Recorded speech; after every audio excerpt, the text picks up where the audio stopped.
Hey guys, Lego Freak here, and welcome to another custom Lego minifigure tutorial. Now, in case you didn't see my last two videos, I'll explain one more time. Shoutouts will be done differently from now on. I still haven't figured out exactly how I'm going to be doing shoutouts, but I'm not going to give them in the same way, which basically means that I probably won't be doing 5 per video anymore. It'll be something different. So I'm still trying to figure it all out, so there are no shoutouts in this video.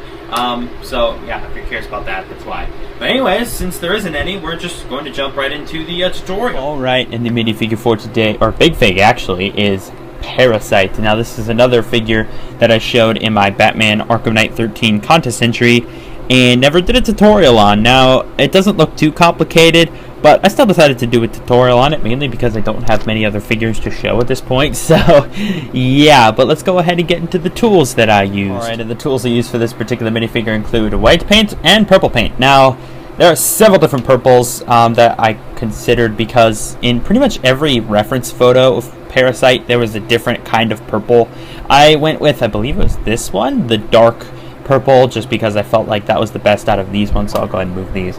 But you know, there's a lot of good purple shades that would work. Also, on a lot of different references, instead of white lines, he had like blue lines. So if you wanted to do that, you could as well. I liked the white with the purple better than the blue with the purple. But again, there was a lot of different references, and also there was a lot of size differences. Like some he was like a minifig scale, some he was a lot bigger, like this, and then others he was more medium sized, like he was taller than a normal person, but he wasn't quite Hulk sized. So there's a lot of different ways you could go about making a Parasite. So yeah. Anyways, I also used a paintbrush and a thumbtack for the details. And believe it or not, I did use a little bit of sculpting material, which isn't necessary at all, but if you want to, then you can. So anyways, let's go ahead and jump into the pieces that I used. Basically, guys, for the pieces I used, I'm just going to put a reference photo next to him of the knockoff figure that I got. It was a knockoff Rhino that I got. I don't remember the specific brand, but I just got it online for a couple bucks. So yeah, so the reference photo you see next to him, that's what I used, basically. So yeah, I'll leave it there for a second, and we'll go ahead and jump into the actual painting tutorial. Hi guys, so basically, as far as painting this guy goes, first thing obviously that I did was cut the horns off and then sand his head down, because Parasite does not have horns. But yeah, so pretty much what I did was I started by doing several coats of purple, just purple upon purple upon purple and more purple.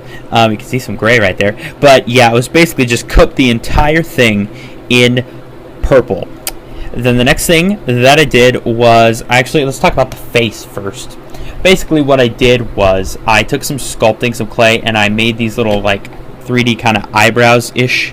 I'm not sure why, I just thought that it'd be a nice little touch. Now obviously you don't have to do that at all, but I decided to. Then what I did was I basically took some white and I painted like a dot, and then just kind of made this eye shape.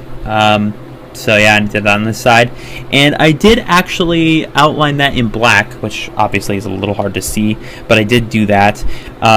So, and the next thing I did was basically for the mouth, how I painted it was I just did a white line pretty much, and then a white U shape on the bottom, and then I just filled the rest in with white. Then I took the black and I just did little teeth, so just little triangles down like that, and then I outlined that in black as well. Now for the rest of the torso, pretty much what I did was, well, drop my toothpick. Basically what I did was I just took a little bit of white paint and I just painted one, just a line, just a thin line straight up here, and then one up this side. Then I took more white and painted another thin line here and here, just to kind of mark out where the lines were going to be. Then took more white, went down, over, and then did the slanted line this way. And of course same on this side. So I just took some white, and again, these were really thin lines, just to give me a basic idea of where I was going to put everything. And of course that does continue all the way around up to the back. So basically what I did was I just took the white and I just continued it, just a thin line going all the way around to the back of the figure up to this point. Then what I did was I did the same on this side. I started at the front with the white, and I just took it all the way around and up to, well, to the back. And once I was there, I decided to make like basically fill in this part. So I filled in the front, filled in the space in between the two thin lines with white. Of course, same on this side, and just filled all that in. Then I went ahead and did this part. So basically I took more white and did a thin line here, and then just all the way from here to here I just connected it and did a thin white line this way, of course a thin white line here, and then one thin white line going across his back, and then I filled in the spaces between the lines with more white. So yeah, on the legs here, basically it was pretty much the same process. Thin white line all the way around. It does go all the way around the leg, which you can see there, and then another thin line on the top, and then of course filled that all in with white. Same on this leg. And here what I did was pretty much, you can just see it's just a thin line of white that goes all the way around to this side of his wrist, and then one more thin white line, and then just a line connecting them. And of course the same process on this side.